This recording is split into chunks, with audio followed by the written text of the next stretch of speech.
Shalom Bapak Ibu, pagi hari ini kembali kita akan belajar firman Tuhan. Mari kita buka Alkitab kita. Kita lihat dari Yesaya pasal 42 ayat 1 sampai ayat yang ke-9.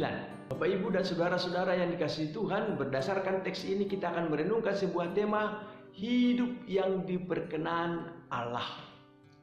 Saudara, hidup yang diperkenan Allah adalah hidup yang penuh dengan makna dan tujuan yang lebih besar.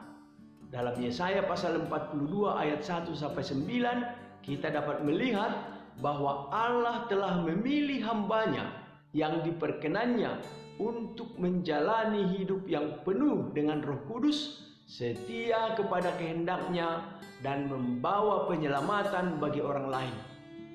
Tugas kita sebagai umat Allah adalah mencari tahu apa yang diperkenan Allah bagi hidup kita dan kemudian menjalani hidup tersebut dengan sepenuh hati.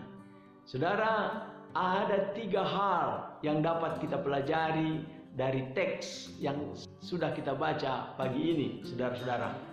Yang pertama, Bapak Ibu, hidup yang diperkenan Allah adalah hidup yang diisi dengan Roh Kudus. Kalau kita melihat Yesaya pasal 42 ayat 1 dikatakan bahwa Allah telah menaruh rohnya ke atas hambanya yang diperkenannya. Nah saudara, ini menunjukkan bahwa Roh Kudus adalah bagian penting dari hidup yang diperkenan Allah.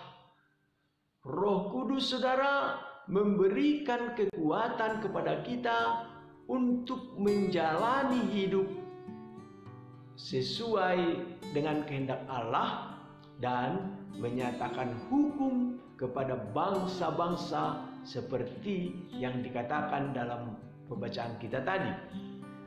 Nah, saudara-saudara, yang kedua yang dapat kita pelajari dari teks ini adalah hidup yang diperkenan Allah adalah hidup yang setia. Kalau kita melihat Yesaya pasal 42 ayat yang kedua sampai ayat 4, di sana dikatakan bahwa hamba Allah yang diperkenannya tidak akan berteriak atau menyaringkan suara, tetapi dengan setia ia akan menyatakan hukum.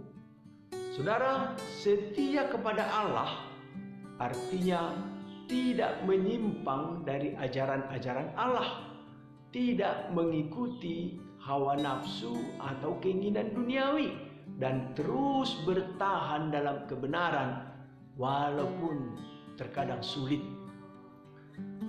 Bapak Ibu, saudara-saudara yang kasih Tuhan, yang ketiga yang dapat kita pelajari dari teks ini adalah bahwa hidup yang diperkenan Allah adalah hidup yang membawa penyelamatan bagi orang lain.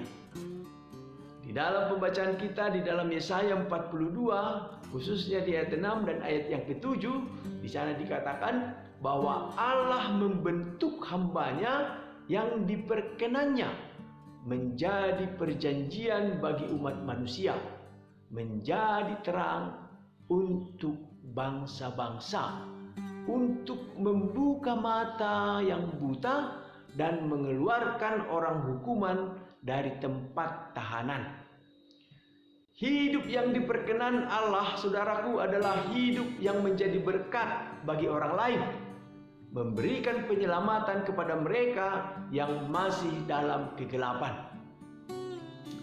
Saudara-saudara, Bapak Ibu yang dikasihi Tuhan, kita dapat membawa penyelamatan bagi orang lain dengan cara menjadi terang bagi mereka, membawa mereka, saudara, kepada kebenaran dan kehidupan yang sejati yang hanya dapat ditemukan di dalam diri Yesus Kristus. Saudara, bagaimana menerapkan kebenaran ini dalam hidup kita? Saudara, mulailah dengan mencari tahu apa yang diperkenan Allah bagi hidup kita. Ini bisa dilakukan dengan cara membaca Alkitab secara teratur, berdoa kepada Allah, dan berdiskusi dengan orang lain yang sudah lebih lama menjalani hidup yang diperkenan Allah.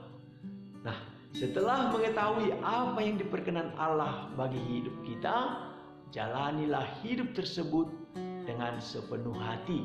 Saudara, kiranya firman Tuhan ini boleh menguatkan kita supaya kita dapat menjadi orang-orang yang diperkenan Tuhan.